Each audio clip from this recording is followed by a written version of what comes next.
Բարև ձեզ, իմ շատ հարգելի բարեկամներ, բավականին ժամանակը չենք հանդիպել եթերում, հույսով եմ դուք էլ ինձ եք կարոտել։ Այսօր ոնց որ նախանշված էր, ուզում եմ մի քիչ խոսենք առաջիկա ընտրությունների մասին եւ դրա հետ կապված որոշ թե ներքաղաքական իրադարձությունների, թե արտաքին քաղաքական իրադարձությունների հետ առնչվենք մի քիչ, առանց երկար նախաբանների անցնեմ միանգամից բուն թեմային, մի քանի տեղից, մի քանի աղբյուրից ուղարկել էին ինձ տեղեկատվությունը, հետո էլ արդեն տեսահոլովակը Ռոման Բաղդասարյանի եթերը, որտեղ հիշատակում էր ինքը Ռուսաստանից Հայաստան ժամանող շուրջ 85,000 հայկական քաղաքացիություն ունեցող Ռուսաստանաբնակ հայերի այցելության մասին, որի բուն նպատակը, ոնց որ ներկայացվում էր, դա հունիսին կայանալիք ընտրություններին, խորհրդարանական ընտրություններին մասնակցելն է եւ այդ մասնակցության ընթացքում, ասենք, հնարավորին չափ աջակցել ադրբեջանական կլանին, որը գործում է Հայաստանում 90-ականներից սկսած։ Երբ որ ես ասում եմ ադրբեջանական կլան, երևի բոլորն էլ հասկանում են ինչի նկատի ունեմ, հատկապես Իլխամ Գեյդարովիչի հոր Սանիկի մասին է խոսքը, հոգևոր Սանիկին, որը տենց շոյված ժպտում եւ ծիծաղում էր, երբ որ Հեյդար Ալիևը իրան ինչ-որ բաներ ասում, այնց մեծավարի էլի, վերևից ներքև։ Ռոբերտ Սայիդովիչի մասին է խոսքը իհարկե, եւ նրա շրջապատը, նրա աջակիցները, մենք սկզբից դա համարում էինք Ղարաբաղյան կլան, հետո պարզվեց, որ դա հաշվի առնելով կլանի ջոչի կամ ոնց որ վարչապետն ասում գլխի ազգությունը, դա ոչ թե Ղարաբաղյան կլաններ, այլ ադրբեջանական կլաններ կար եւ մնում է եւ այժմ, եւ իհարկե ադրբեջանական կլանը ունի մի շարք սատարողներ Հայաստանում, ցավով եմ դա ասում, բայց մեր հասարակության մեջ կա մի ստվար զանգված, որ ինչ ասեմ, սաղից բարձր իրանք են թուրք գոռում, բայց թուրքի դեմ չեմ ուզում ասել մարմնի որ մասն են բացում, բոլորին էլ դա պարզ է։ Ուրեմն ընկերներ, ինչ վերաբերվում է այդ 85,000 Հայաստանի քաղաքացիություն ունեցող Ռուսաստանաբնակ հայերի այցելությանը։ Շատ հնարավոր է։ Ռուսաստանի կայսրությունը, չասեմ իր վերջի օրերն ապրում, բայց գուցե վերջի տարիները գտնվում է խորը ճգնաժամի մեջ այժմ։ Այդ ճգնաժամը տենց անզեն աչքով շատ դեպքերում չի երևում, եւ շատ դեպքերում մարդիկ sense ուղղակի դուրս են գալի փողոց, շուրջը նայում են, հատկապես Մոսկվայում, ասում են, այ մարդիկ չեք ուզում են, փողոցները մաքրած է, խանութները աշխատում են, աշխատավարձ ստանում են մարդիկ, ամեն ինչ նորմալ է։ Դա այդ հարթության վրա, ամեն ինչ նորմալ է։ Մի քիչ որ խորը նայեք, կտեսնեք, որ շատ բան նորմալ չի, շատ քիչ բան է որ նորմալ է, ավելի շուտ sense ասենք։ Երկրի տնտեսությունը գրեթե արդեն, խոսքը Ռուսաստանի մասին է, գրեթե ապրում է հետընթաց, որտեվ 0.6% տարեկան տնտեսական աճը դա այսօրվա պայմաններում, այսօրվա աշխարհի պայմաններում դա արդեն հետընթաց կարող եք համարել։ Նորից ասեմ, այո, շատ հնարավոր է, շատ հավանական է, որտեվ ռուսական կայսրությունը հանձինս Կրեմլի, այսօր չի ուզում հրաժարվի իր այդ կայսրական ոտնձգումներից եւ այսօր Հայաստանը դիտարկելով որպես հարավային Կովկասում ոնց ասեմ, էլի հարմար խաղաքար, փորձում են իրանց ազդեցությունը վերականգնել եւ ամրապնդել Հայաստանում։ Մնաց չի որ այսօր իրանց ազդեցությունը Հայաստանում 0 է, իդեպ ասեմ, Սայիդովիչի ժամանակ մեր Հայաստանի տնտեսության խոշորագույն օբյեկտներից մի շարք հանձնվեց Ռուսաստանին։ Սա բացառիկ երևույթ էր, ոչ մի երկիր տես չվարվեց, $100 միլիոն համարժեք բան ունենք, պարտք ունենք, այն էլ պարտք ասելով որ նա սովետից մնացած պարտք էր, ոչ մի երկիր դրա համար ոչ մի պատասխանատվություն չկրեց։ Սա ուղղակի պատրվակ էր, հարմար պատրվակ էր, դրա դիմաց իդեպ Սայիդովիչին ընդունեցին AFK սիստեմա ընկերությունը, վերցրեց իրան տնօրենների խորհրդի անդամ որպես, մի խոսքով ազնական բոնուսներ ստացավ մեր ադրբեջանական կլանի առաջնորդը, իսկ ինչա պետք ադրբեջանական կլանին բոնուսներ, ջանդամը թե Հայաստանը վարի չի գնա, ջանդամը թե չի գնա, ոչ իրանց հայրենիքն է, ոչ էլ իրանք նախատեսում են երկար ստեղ մնալ։ Հարց չկա, ինչ էլ նոմալնի։ Հետագա իրադարձությունների զարգացումը դա ցույց տվեց մի քանի անգամ շատ վառ ապացույցներով, այլ մարտի 1-ից չեմ էլ խոսում, հայ ժողովուրդը ոչ մի բան է ադրբեջանական կլանի համար, ոչ մի բան է։ Նորից եմ ասում, ոչ իրանց հայրենիքն է, ոչ էլ իրանք նախատեսում են այստեղ երկար մնալ։ Անեշի որ հիմա այստեղ է, այդ վարչապետի ասած գլուխը։ Ուրեմն ընկերներ, ինչ կարանք մենք հակադրենք դրան։ Նախ եւ առաջ մի հատ պատկերացնենք ինչով է դա հղի առհասարակ։ 85,000 ոչինչոտ այնց նորմալ թիվը, որը կարա ընտրությունների ընթացքում կշեռքի նժարների վրա ազդեցություն թողնի, Ինչին է դա հանգեցնելու, եթե հանկարծ, ես չեմ հավատում դրան, բայց եթե հանկարծ ադրբեջանական կլանը նորից եկավ իշխանության Հայաստանում, եթե հանկարծ այն ինչը որ տեղի էր ունենում 90-ականներին, 2000-ականներին, 10-ականներին մինչև 18 թիվը, հա, կարոտով ենք հիշելու, ով որ ողջ կմնա մեզանից իհարկե, հա, կարոտով ենք հիշելու, ընկերներ, այն լուրջ կարոտով է, այս անգամ, արդեն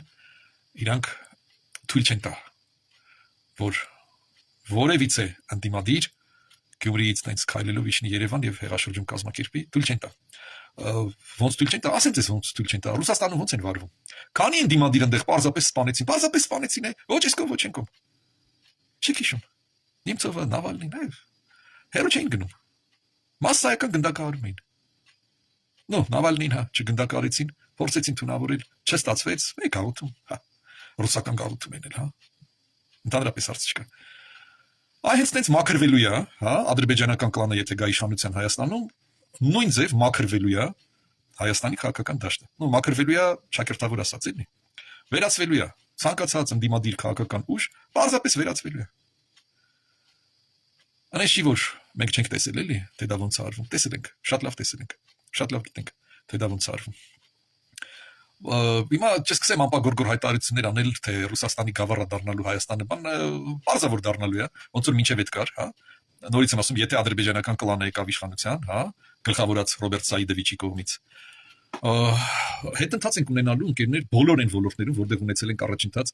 այս մի, չգիտեմ, 7 տարվա մեջ, հա, բոլոր այդ ոլորտներում ունենալու ենք հետընթաց։ Ես հետո կանդրադառնամ դրան, թե որտեղ եւ ինչ առաջընթաց ենք ունեցել, առանցին կանդրադառնամ։ Ինչպես կարելի է դրա դեմը առնել։ Մենք ոչ կարանք թույլ չտանք այդ Հայաստանի քաղաքացիներին, թեկուզ շակերտավոր քաղաքացիներին, հա, բայց դե ազնագիր ունեն, որտեղ գրածավ իրանք Հայաստանի քաղաքացին, ոչ կարող ենք թույլ չտալ իրանց գալ Հայաստան, ոչ կարող ենք թույլ չտալ իրանց չմասնակցել ընտրություններին, մենք ժողովուրդս, բայց ուրեմն կան տարբեր երկրներում համապատասխան օրենսդրական կարգավորումներ, որը մենք կարող ենք ընդօրինակել։ Ժամանակ դեռ կա, մինչև հունիսը հələ 5 ամիս կա, հա։ Ահա 5 չլինի 4 լինի։ Գիտեք, կարելի է օրենսդրական կարգավորումներով համապատասխան զտում իրականացնել ընտրություններին մասնակցելու իրավունք ունեցող քաղաքացիների, այսինքն այն անձինք, ովքեր որ թեկուզ տարվա մեջ 180 օրից ավել բացակայում են Հայաստանից, եւ դա կապված չի իրենց ծառայողական պարտականությունները կատարելու հետ, ոնց որ ասենք դեսպաններինն է, դե հասկացանք, այդ մարդը, չգիտեմ, Անգլիայում դեսպանա, բարձր պետք է ինքը նստի Անգլիայում, կամ Ճապոնիայում դեսպանա, պետք է նստի Ճապոնիայում, հասկացանք։ Չի լինելու Հայաստանում։ Դա իր ծառայողական պարտականությունների հետ է կապված։ Մենակ դեսպանինը չէ, բնականաբար ռազմական կցորդա մյուսը։ Մի խոսքով հասկացաք, դիվանագիտական աշխատողների մասին է խոսքը գնում, ով որ գործուղման մեջ է եւ այլն։ Եթե չէ, եթե քաղաքացին, թեկուզ եւ քաղաքացին 180 օրից ավել է բացակայել Հայաստանում կամ վերջի 10 տարիների ընթացքում գոնե կես տարի շարունակ չի բնակվել Հայաստանում, այդ արդեն կոնկրետ նորմավորումը կառավարության գործն է, հա։ Ուրեմն այդ քաղաքացիները իրավունք չունեն մասնակցել ընտրություններին, բոլոր դեպքերում խորհրդարանական ընտրություններին։ Տեղական ինքնակառավարման մարմինների մասին խոսք չի գնում։ Խնդրեմ թող մասնակցեն։ Սա գիտեք, ոնց որ ասում են, կենաց եւ մահու հարց է, էլի ինքներդ լուրջ վերաբերվենք սրան։ Մեր վաղվա օրվա մասին է խոսքը գնում։ Հիմա շատերը կասեն, չէ, բայց ոնց ախր, հենց այտենց։ Հենց այտենց, իսկ ինչի՞ չէ որ։ Ինչի՞ չէ որ։ Մենք մեր երեխեքի ապագան պետքա գրավ դնենք։ Այն ռուսական ախմախ հերոստանգերությունը կերած, կուլ տված մասսային, հա, անկախ նրանից, որ իրաց գրպանում փոշոտած մի հատ Հայաստանի անձնագիր է դրած։ Այնքան ժամանակ չեն բացել, արդեն այդ երեքը կապելա իրար։ Չէ, ամենևին չէ։ Մեկը ես որ չեմ պատրաստվում։ Իմ երեխեքի ապագան գրավ դնեմ, հա։ Ինչ որ Վառոնեժից մի հատ ընդդեի ռոպագանդան կերած Սալավյով լսած, Մարգարիտա Սիմոնյան լսած, հա։ Մեկը գա այստեղ իմ երեխեքի ճակատագիրը որոշի։ Մի քիչ շատ չեղավ։ Մի քիչ չէ, ահագին շատ եղավ։ Սա մեր իշխանությունների խնդիրն է եւ ես շատ հույսով եմ, որ իրանք շատ աչալուրջ մոտեցում կցուցաբերեն այդ հարցում։ Մենք իրավունք չունենք կազինո խաղալ։ Իրավունք չունենք ռուլետկա խաղալ։ Այս դեպքում դա վերածվել է ռուսական ռուլետկայի։ Իմացաք չէ՞։ Այն որ թմբուկավոր ատրճանակի մեջ, հա, այդ թմբուկի մեջ մի հատ փամփուշտ են դնում։ Ու հերթով գլխին դրած կրակում են։ Ես չեմ պատրաստվում մեկը եւ հույսով եմ իշխանությունները կկիսեն այդ մոտեցումը, եթե արդեն չեն կիսում։ Ճիշտ ասած ես հավատացած եմ, որ այդ խնդիրը իրանց ուշադրությունից չի վրիպել եւ այդ ուղղությամբ ինչ որ աշխատանք վարվում է։ Երկրորդը ընկերներ, սրանով չպրծանք։ Հայաստանում մենք ունենք մեր Արցախյան հայրենակիցների մի լուրջ զանգված շուրջ 100,000, հա, քաղաքացի, քաղաքացի բառը հələ որ դնենք մի կողմ, էլի, մասամբ քաղաքացիներ են, մասամբ դեռ չեն ստացել այդ կարգավիճակը։ Ես ժամանակին 2023 թվին դրա մասին խոսացել եմ, ավելի շուտ գրել եմ դրա մասին։ Մենք հայկական Facebook-ում հատուկ կատեգորիա ունենք օգտատերերի, որոնք պատրաստ են շատ ներողություն մեր հետույքով դուրս գալ փողոց եւ ճճալ, այնքանուր իրանց վրա ուշադրություն դարձնեն։ Այնքանուր ուշադրություն դարձնեն, մի երկու հատ լայք դնեն, էլի։ Չգիտեմ, ասենք փողոց դուրս գալու պարագայում այդ լայքը իրանց որտեղի վրա են դնելու, հա, բայց մարդիկ այդ մոլուցքը ունեն։ Այդ կատեգորիայից մի քանի հոգի մի վայնասուն բարձրացրեցին։ Չէ, դուք տեսեք այս մարդը ինչ ասում, իսկ ինչ էի ես ասում։ Ես ասում եմ հետեւյալը, որ այդ զանգվածը ուժեղացնելու է ադրբեջանական կլանի ընտրազանգվածը, էլեկտորատը, Ռոբերտ Սայդովիչի սատարողների ընտրազանգվածն է լինելու դա։ Իմ ընկերը Գոռամատունին շատ լավ դիտարկում արեց, սարից բարձր ճճում էր մեկը, Գոռը շատ լավ բնութագրեց էլի այդ անձնավորությունը իր բնութագրեց իր թմրանյութերի հանդեպ մոլուցքի միջոցով։ Հիմա ընկերներ, խնդիրը ոչ միտեղ չի գոլոշացել, չի կորել, չի լուծվել, չի անհետացել, խնդիրը կա, առ այսօր։ Հա, մեր արցախցի բարեկամները, մեր հարազատները, մեր կեսը, հա, տարբեր են, մեջները կան ինտելիգենտ մարդիկ, որոնք շատ լավ հասկանում են ինչի է, չեն ուզում հետընթաց ապրել, չեն ուզում վերադառնալ այն սև ու մութ տարիներին, սև ու մութ թե բառացիորեն, թե ճակերտավոր։ Բայց ես ցավով պետք է խոստովանեմ, որ մեծամասամբ մեր արցախյան հայրենակիցները անվերապահորեն աջակցում են ադրբեջանական կլանին։ Տեսեք, սա պարադոքս է, սա օքսյումորոն է, հա, այսպես ասած, ոնց կարա արցախցին, որը տուժել է Ադրբեջանից, հա, այսպես թե այնպես, սատարի ադրբեջանական կլանին, բայց արի ու տես որը տենց է։ Սայդովիչի մոլլի երկրպագուներն են։ Պարադոքս է, տենց է, փաստ է հիմա։ Ոնց եղավ, որ սենց եղավ, մի կողմ դրած, սա փաստ է։ Հիմա էլի մի քանի տեղից ինֆորմացիա եկել, տեղեկատվություն եկել, որ պատրաստվում են նաև այդ կողմից ակտիվ գործողություններ ադրբեջանական կլանի կողմից եւ իրանց ստերի սատարող շունիկների կողմից։ Ինչ են ուզում անեն, ուզում են համոզեն մեր արցախյան հայրենակիցներին արագ ստանալ Հայաստանի քաղաքացիություն, որ ունենան քվեարկելու հնարավորություն խորհրդարանական ընտրություններին։ Տեղական ինքնակառավարման ընտրություններին իրանք արդեն իսկ ունեն այդ հնարավորությունը քվեարկելու անկախ նրանից Հայաստանի քաղաքացի են թե չէ, հա, եթե գրանցում ունեն, ուրեմն կարող են քվեարկել։ Բայց խոսքը գնում է հիմա խորհրդարանական ընտրությունների մասին։ Ընկերներ, ուշ թե շուտ այդ ամբողջ զանգվածը ինտեգրվելու է մեր հասարակության մեջ։ Այդտեղ չկա երկու կարծիք։ Պարզապես պետք է սերունդ փոխվի, հա։ Մենք այդտեղ խնդիր ունենք, լուրջ խնդիր ունենք։ Տեսեք, այս տարիների ընթացքում մինչև 23 թիվը ինչ է տեսել մեր հարազատ Արցախցին Արցախում։ Մեր հարազատ Արցախցին Արցախում տեսել է կոռուպցիա, տեսել է ֆեոդալական կարգեր։ Պետք է երրորդ անգամ կրկնեմ, ֆեոդալական կարգեր։ Հələ մեկը փորձեր Ստեփանակերտի փողոցում վազանց կկատարել 10 կմ/ժ արագությամբ երթևեկող ավտոմեքենային, որի մեջ նստած էր Սամվել Բաբայանը։ Հələ մեկը փորձվեր։ Անենց մի հատ սև օրեր դառնալու իր համար։ Զրկվելու էր իր մեքենայից ու լիքը ուրիշ բաներից։ Ախր մեր հարազատ Արցախցին դա է տեսել Արցախում։ Բռնություն է տեսել, ֆեոդալական կարգեր է տեսել։ Ոտնահարվել է իր եսը, իր ինքնասիրությունը, իր ամեն ինչը այս տարիների ընթացքում։ Ու գիտեք, որ բավականին երկար է դա տևել, շատերի համար դարձել է արդեն սովորական երևույթ։ Հիմա արցախցիները մեծամասամբ դա նորմալ են ընդունում։ Երբ որ հարցնում ես, բայց լավ, ախր ո՞նց եք դուք հանդուրժում, էլի, դե ինչ անես։ Բայց դե տես ասում, հոսանքայի ժաներ, գազայի ժաներ, աշխատավարձը բարձր էր, թոշակը բարձր էր։ Ճիշտ ավելի բարձր էր, քան թե Հայաստանում, որովհետև Հայաստանից գիտենք բոլորս տարեկան 400 միլիոն, այդ արդեն էս իշխանության օրոք, տարեկան 400 միլիոն դոլար պարզապես գնում էր Արցախ։ Հետո այնտեղ ինչ էր լինում Արցախում, այսինքն տեսանք ինչ էր լինում, էլի։ Տեսանք։ Այն աղքատ Ռոբերտ Սայդովիչը դարավ միլիարդատեր։ Դե նա բան էր, ձեռնարկատիրության հանճար էր, պարզապես իր հանճարի ունակությունները այն ժամանակ, հա, Պարտորգի պարտիական քարտուղարի պաշտոնից այն կողմ թույլ չտվեցին իրան աճել։ Հեյդար Ալիևի երեսին այն ներքևից վերևելի ժպտալով եւ ծիծաղելով, հա, ժամանակ անցկացնելուց այն կողմ թույլ չտվեցին իր ունակությունները, բայց այ հենց հասավ Հայաստան իր այդ փայլուն ունակությունները ի վերջի վերջով այ գտան կիրառման դաշտը եւ մարդը դարավ միլիարդատեր։ Ես կանչա, բան չասեցի։ նույնը իր երեխեքը, նույնը մյուսը Սերժային, այնա Զիրթազիբիլա, մի խոսքով, այդքան մարդա չէ, եկել էստեղ դարել, թե միլիարդատեր, թե միլիոնատեր, անշի որ մենակ Արցախից, յանիստեղ մերես հիմիկվա օլիգարխները ով էին ինչ դառն, բոլորը շատ լավ գիտենք, չէ։ Ախր գիտակցում ենք, մենք հիմար չենք, այդ սա գիտակցում ենք։ Բայց գտնվում են Հայաստանում տուզիկներ, նորից եմ կրկնում տուզիկներ, հա,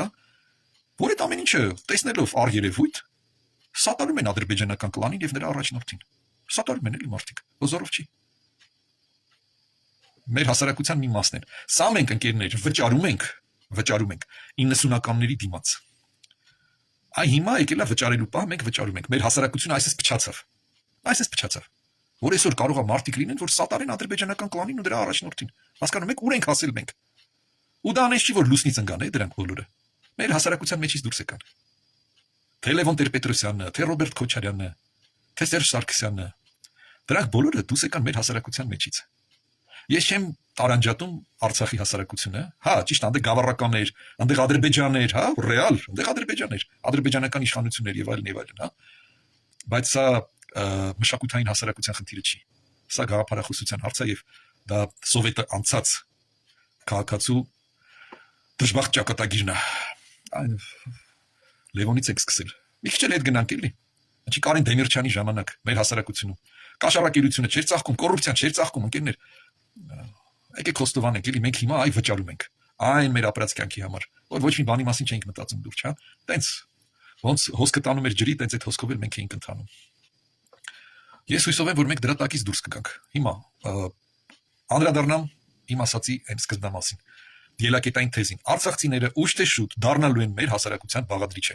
Իրանք ձուլվելու են մեր հասարակության մեջ, մեր քաղաքակրթության մեջ, այո։ Սակայն այսօր, ընկերներ, մենք դեռ դա չունենք, զորով չի։ Ուստի, եթե արցախցին, որը երկար ժամանակ, 2 տարուց ավելի, չէր ընդունում Հայաստանի քաղաքացիությունը, զուտ միայն այն պատճառով, որ չունենալով քաղաքացիություն, որպես փախստական կունենան ինչ արտոնություններ, բան չասեցի։ Ամեն մեկը իր համար է որոշում, ընկերներ, Աստված սիրելիս, ամեն մեկը իր համար է որոշում։ Շիդրինը լավ խոսք ունի, ասում, один любит арбуз, а другой свиной хрящик։ Հիմա սա ամեն մեկը իր համար է որոշում, բայց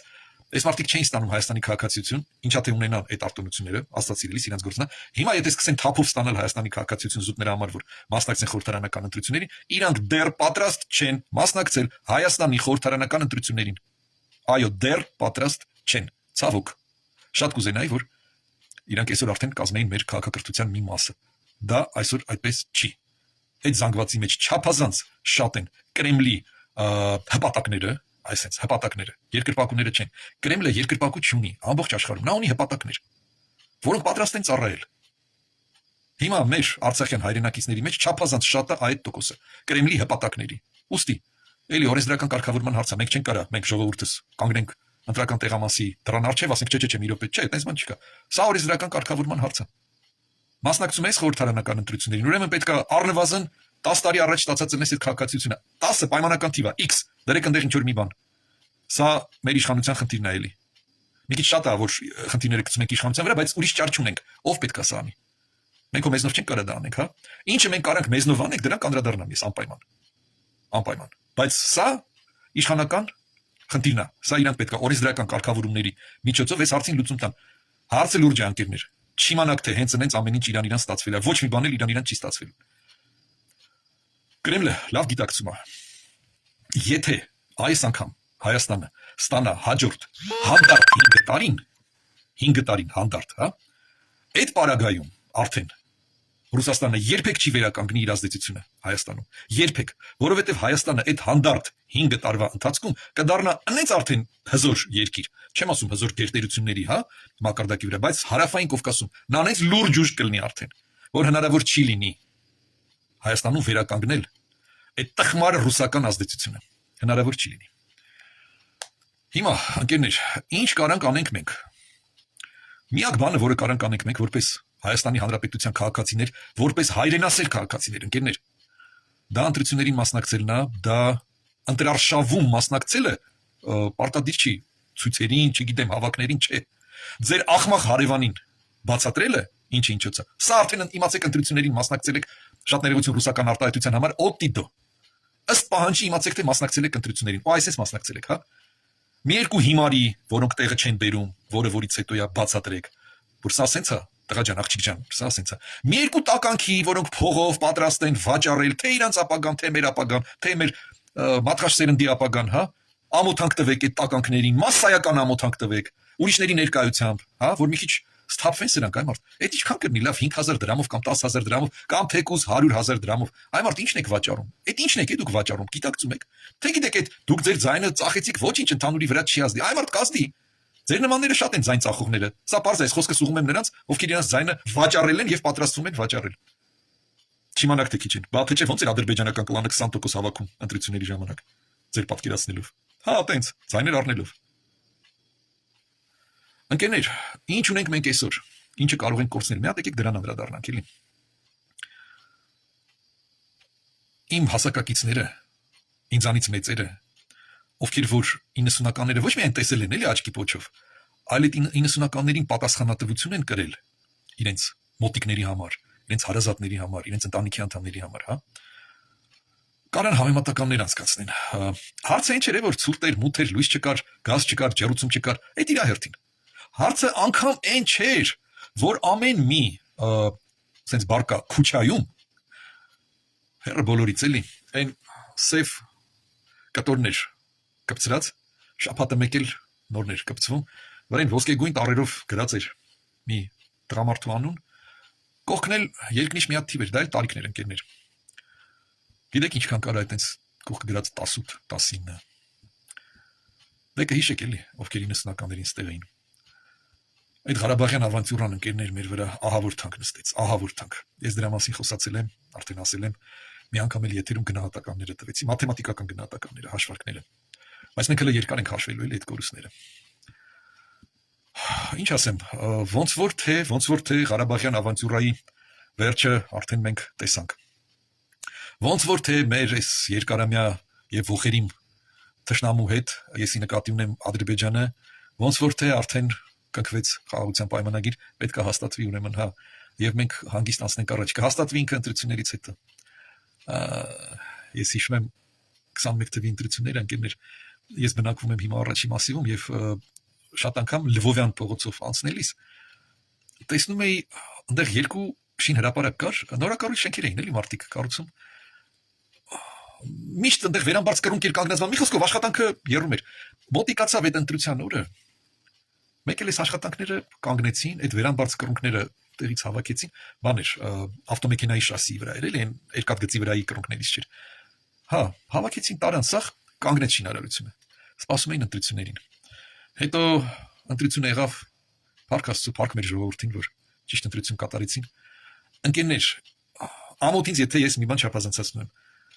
արդյունքները հրապարակելուց հետո հաջորդ օրը շինարարությունը վերսկսվեց։ Երկու շին հրապարակներ վերամբարձ կրունկները բերեցին, նորից կանգնացրեցին, բանվորները եկան, աշխատանքը սկսվեց, շենքերը սկսեցին կառուցել։ Հասկանում եք ինչ ասա նշանակում։ Ձեռներեցները վախենում էին։ Ասում էին կարող ախր այնց լինի, որ վաղը էլի մի հատ ավտոբուսի վարորդ Սաշիկ անունով գա, մի հատ չտես։ Գոմում ծնվել, թրիկի մեջ մեծացել են այդ մարդիկ, չտեսեն էլի, կան հանկարծ ասեն կեսին նա։ Ինչ պետք է պատասխանեն։ Փողը իրանք են տվել ամբողջությամբ, հա։ Դրա համար մարդիկ կանգնացրել էին շինարարությունը։ Հենց ընտրության արդյունքները հրապարակեցին, հաջորդ օրը վերսկսվեց ընկերներ շինարարական աշխատանքները։ Ադրբեջանի ղեկավարությունը նույնպես հետևում է մեր ներքաղաքական գործընթացների զարգացման ընկերներ։ Հայաստանը այսօր արդեն այն ուժն է, որ անտեսել չի կարելի։ Հարավային Կովկասումի նկատի ունեմ, հա։ Եվ բնականաբար ադրբեջանցիք դա գիտակցում են շատ լավ, շատ հստակ։ Բայց եթե հանկարծ հունիսի ընտրությունների արդյունքում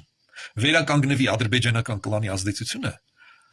Ադրբեջանը մեզ հետ արդեն այլ կերպ է խոսելու։ Ադրբեջանը արդեն չի խոսելու։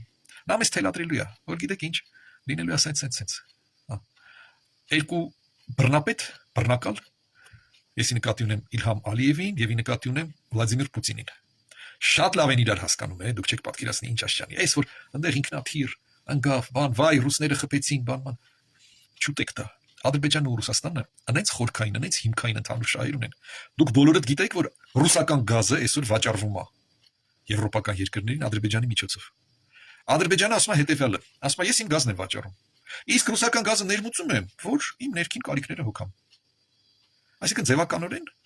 այդ էմբարգոն պահպանված է։ Այդ պատժամիջոցները ձևականորեն պահպանված են։ Հիմա դուք պատկերացնում եք ինչ խորքային ընդհանուր շահեր ունեն Իլհամ Ալիևը եւ Վլադիմիր Պուտինը։ Եթե չեք պատկերացնում, ես ցավակցում եմ ոչ թե ձեզ, այլ ձեր հարազատներին։ Կարակն են ընկել էլի ձեր ձեռը։ Եթե այսքանից հետո չեք պատկերացնում դա։ Այսքանից հետո գիտեք թե Ադրբեջանը ու Ռուսաստանը, չէ, նրանք հակառակ կողմեր են, այ մարդ լրջացեք։ Լրջացեք էլի։ Մեր հետ է Ռուսաստանը հակառակ կողմ եւ միշտ եղել է։ Այդ հեքիաթներն էլ մոռացեք, հա։ Գնացեք Պետրոս առաջինի ժամանակներից սկսեք կարդացեք էլի այդ կախր այդ անդեր այդ ամեն ինչը կա, այսօր գոյություն ունի համացանց։ Այդ պատմությունը բոլորի համար մատչելի է, բաց աղբյուրներից կարդացեք, տեղեկացեք։ Ռուսական հերոստատեսությունը քիչ նայեք։ Այս նայելով եկանք էլի ընկանք այսօր։ Կարդացեք ու կտեսնեք էլի։ Այն վախտանից սկսած օյնի հետևից մի անգամ մի դեպք չեղավ, որ ռուսները մեր համար, հայերի համար, Հայաստանի համար մի լավ բան արածել են։ Մի անգամ չեղավ տես դեպք։ Եղել են դեպքեր, որ իրանց չեզոք են պահել, կամ հավասարաչափ են օժանդակել մեզ ու Ադրբեջանին, երբ որ ունեցել են համապատասխան շահեր։ Միայն այդ դեպքերում ընկերներ, միայն այդ դեպքերում, այն որ զենք բանման վաճառեցին 90-ականները, նախ վաճառեցին, նվեր չտվեցին, երկրորդը ունեին համապատասխան շահեր, պահում էին պարիտետը մեր ու Ադրբեջանի միջև, որ ոչ մեկ վերջնական հաղթանակ հա կարողանանք տանել են, ասել ասողի գնանք հասնենք Բաքու, ստեղ, ընդեղ, հա, ոչ էլ պարտվենք այնց որ Ղարաբաղից դուրս գանք, հա, մնում էր իրանք լավ բառում են, տլեյուշի կոնֆլիկտ, այսինքն թույլ էր տալի իրանց, սենց իրանք բարձանում էին արբիտրի դերում էին արդեն էլի իրանց հաստատում, իրանք էին որոշել ու որոշում էին երկար տարիներ շարունակ։ Մինչև այս հանգույցը վերջապես չհանգուցալուծվեց, այսօրվա իշխանության օրոք եւ այդ իշխանության շնորհիվ ընկերներ։ Շատ ենք խոսացել տարբեր բացթողումներից, ես էլ եմ խոսացել, Գորնելա խոսացել, ընկերներ, մի բան է բացթողումների մասին խոսել։ Այլ բան է, երբ որ դու ունես հակաժողովրդական իշխանություն, երբ որ դու ապրում ես բռնապետության մեջ։ Սա բոլորովին այլ բան է։ Էլ ոչ ոք չի կարողանալու է քննադատի իշխանությունը։ Այլ հիշեք այն վախտերը։ Այնտեղ լավ չբարևեցիր, մարդուն տարան զուգարան ծեծելով սպանեցին, ինչա թե լավ չբարևեց։ Սրանից ավելի ես ոչ մի փաստարկ չեմ բերելու։ Ում այսքանը բավական չի, նորից եմ ասում, ես ցավակցում եմ ձեր հարազատներին։ Ուրեմն ձերը կրակն են ընկել այդ մարդիկ։ Ինչ ունենք մենք այսօր Հայաստանում ընկերներ։ Հայաստանում մենք ունենք նախ զարգացող տնտեսություն, ով ինչ ուզում ասի, ել չեն գնում այս կոմենքում։ Համաշխարհային բանկի թվերն ենք նայում ենք միջազգային արժութային հիմնադրամի թվերը, հա, սրանից օբյեկտիվ թվեր դժվար է պատկերացնել։ Կամ եթե սուբյեկտիվ է, ուրեմն ամբողջ աշխարհի համար է սուբյեկտիվ, որտեղ ամբողջ աշխարհը այդ թվերն ընդունում, հա, որպես ինքը։ Վերցրեք այդ վիճակագրությունը, Հայաստանը տարի զարգանում է, զարգանում է արդյունաբերությունը, բացվում են նոր գործարաններ եւ ոչ միայն նոր գործարաններ, հա,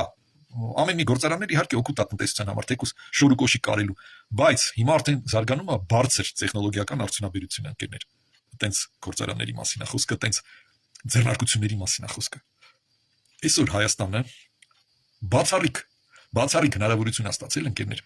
դառնա հարավային Կովկասի տեխնոլոգիական հաբը։ Հաբը ասելով, այսինքն լավ, սենց ասեմ, հա, խաչմերուկը, տեխնոլոգիական խաչմերուկը ընկերներ։ Nvidia ընկերության մասին բոլորդ լսել եք, աշխարհի խոշորագույն ընկերությունն է, դե հնարավոր չի լսած չլինեք, հա։ Մեր բախտը բերեց, որ այնտեղ փոխնախագահ ունենք մեր հայրենակիցը հայ ազգությամբ, հա, եւ արդեն Հայաստանում պատրաստվում են միլիարդավոր ներդրումներ կատարել Հայաստանում արհեստական բանականության մշակման համար, տվյալների մշակման կենտրոն հիմնել։ Էլ չեմ ասում կիսահաղորդիչների արտադրության մասին, ընկերներ, ով որ չի պատկերացնում դա։ Տայվանի մասին ամբողջ աշխարհը գիտի այնքանով, որ Տայվանում գտնվում է TSMC ընկերությունը, ներողություն, TSMC ընկերությունը, Taiwan Semiconductor Manufacturing Company։ Ինչ անում ինքը կիսահաղորդիչները արտադրում։ Ամբողջ աշխարհը այսօր նայում է Տայվանի ձեռքին։ Ամբողջ աշխարհը նայում է Տայվանի ձեռքին։ Այդ կիսահաղորդիչների արտադրության շնորհիվ, գիտեք, հիմա այսօր Հայաստանում հիմնվում է դա։ Չգիտեմ, ինչ ենք ուզում, աստծուց կրակ ենք ուզում։ Այս տարի հնարավոր է, այդ արդեն Արարատ Միրզոյանի բառերից եմ ասում։ Հնարավոր է, որ այս տարի, ու իր ասելով շատ հնարավոր է, հա, ես մի քիչ թեթև ավելի ասեմ, հնարավոր է, որ այս տարի ազատականացվեն Եվրոպա,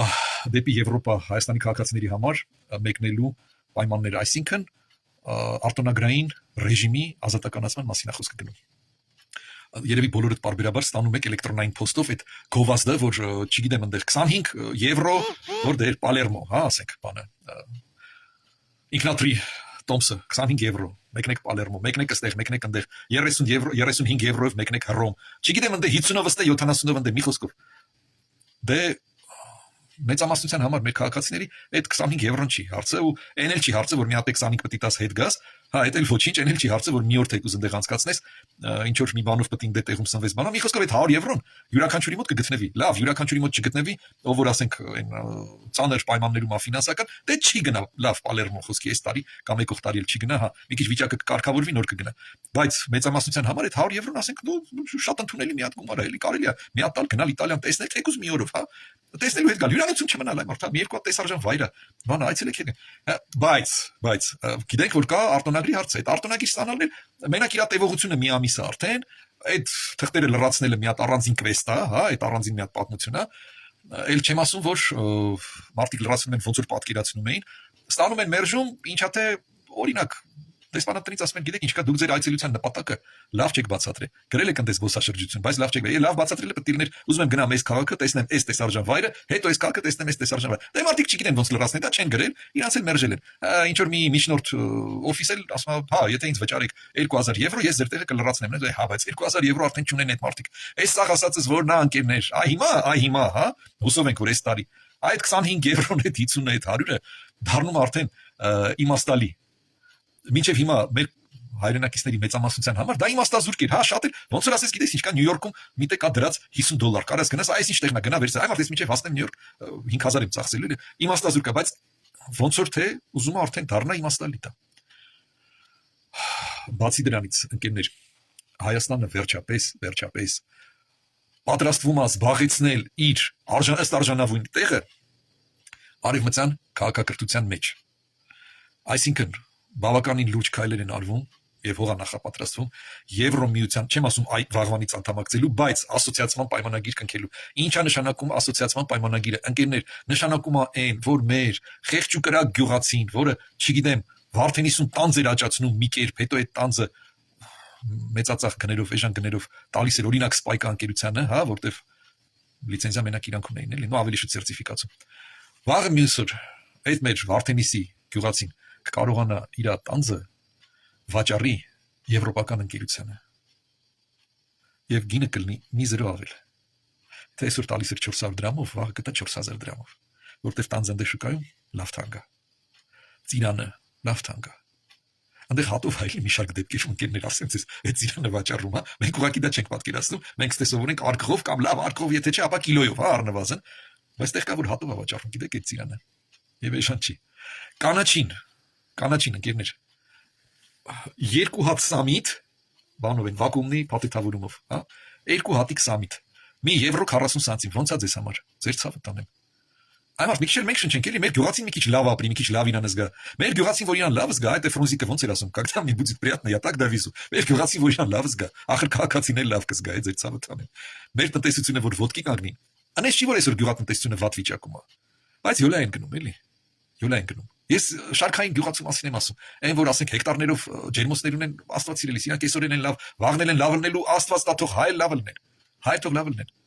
Մեր տնտեսությունն այնքան զարգանա, մեր բոլորի օգուտն է, բայց վաղ այն շարքային գյուղացին որ զանգում ասում է, գիտեք ինչ կա, 2 տոննա խնձոր ունեմ, էլի։ Կարող է, այ եղբայր, այդ քո 2 տոննան խնձորի օրինակ մի քիչ անհաջող բերեցի, հա, որտեվ խնձորը հեչ երաշխավորված չի, բայց մնացած ամեն ինչը չեք պատկերացնում, էլի եվրոպական շուկան իրանից ինչ է ներկայացնում։ Պարզապես չեք պատկերացնում։ 500 միլիոն բնակչություն, համարյա, մի քիչ շեշտեմ, վճարունակ բնակչություն, ընկերներ, վճարունակ բնակչություն։ Պատկերացնում եք Հայաստանի այս մի բուր արտադրանքը, ի՞նչ է որ այնտեղ sense միանգամից չծրվի, միանգամից չշնչեն, այսպես ասած, չմոռանանք որ մերը, չեմ ասի օրգանիկա, բայց այն ամենազզվելի թունաքիմիկատները չենք օգտագործում։ Պետք կլինի առհասարակ կանցնենք եվրոպական թունաքիմիկատների, ինչ ա եղել որ։ Այս ամեն ինչի համար եմ ասում, ընկերներ, Հայաստանի արչև վերջապես բացվել են դռները, վերելք ապրելու։ Ես չգիտեմ մենք ինչքանով ենք դրան արժանի, էլի, մեր 90-ականների անցյալը մինչև հիմա ասես ծանր բեռա մնացել, էլի, մեր խղճի վրա։ Բայց երկրի արչև բացվում են այս դռները։ Մեր կողմից հանցագործություն կլինի, այս պատմական շանսը։ Սենց շանս երբ ա ունեցել Հայաստանը, ձեր ցավը տանեմ։ Բոլորդ քչից շատից պատմությունը գիտեք, էլի, սենց շանս Հայաստանը երբ ա ունեցել։ Չգնաք Տիգրան Մեծի տարիներին, հա։ Այդ շանսը մենք բաց թողեցինք իդեպ, հա։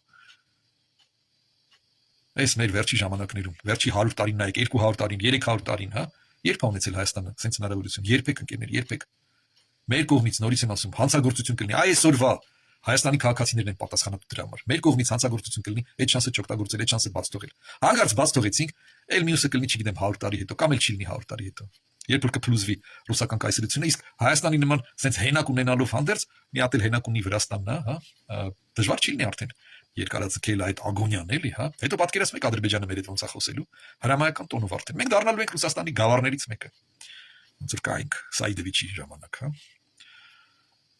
Ընկերներ, սա քաղաքական հարց չի միայն։ Սա մեր կեցության հարցն է, մեր գոյատևելու հարցն է։ Ուզում ենք ապրենք Հայաստանում, թե չէ, սա է։ Այսօր տեսեք հունիսին, բացի նրանից էլի, որ մեր բոլորի ճակատագիրն է որոշվելու։ Սա երկու քաղաքակրթության ջրբաժանով անցնում էլի այդ ընտրությունը, հասկանում եք։ Բախվում են երկու քաղաքակրթություն։ Արևմտյան քաղաքակրթությունը եւ այն բարբարոսական բարքերը, որոնք տիրում էին թաթար-մոնղոլների հետո մնացած տարածքում, հա, ասենց ասեմ։ Ու իրանց բարքերն էին մնացել այնտեղ առ այսօր։ Շարունակում են մնալ։ Մենք ենք պատասխանատու, որ կողմն ենք մենք գնալու։ Միանալու ենք արևմտյան քաղաքակրթությանը, հա։ Ունենալու ենք շանս ապրել ոնց որ դա վայել է քաղաքակիրթ հասարակության մեջ, թե նորից սկելու ենք, չգիտեմ, հերթական գավառի մակարդակին ենք հասնելու, ոնց որ դա տենչում էին ադրբեջանական կլանը, տենչում էր մեր հարգարժան թաթար ռուբոկոչեցյալը, հա, տենչում էր եւ հիմա էլա տենչում Սամվել Կարապետյանը եւ մյուսները։ Եվ ընկերներ, մի կարևոր բան, ես ինքս շատ անգամ եմ խոսացել, որ մեզ պետք է քաղաքական դաշտում բազմազանություն, երրորդ ուժեր, ես էլ եմ խոսացել, Գոռամատումին էլ է խոսացել, Հովսեփ Խուրշուդյանն էլ է խոսացել, շատերն են խոսացել։ Ընկերներ, հիմա,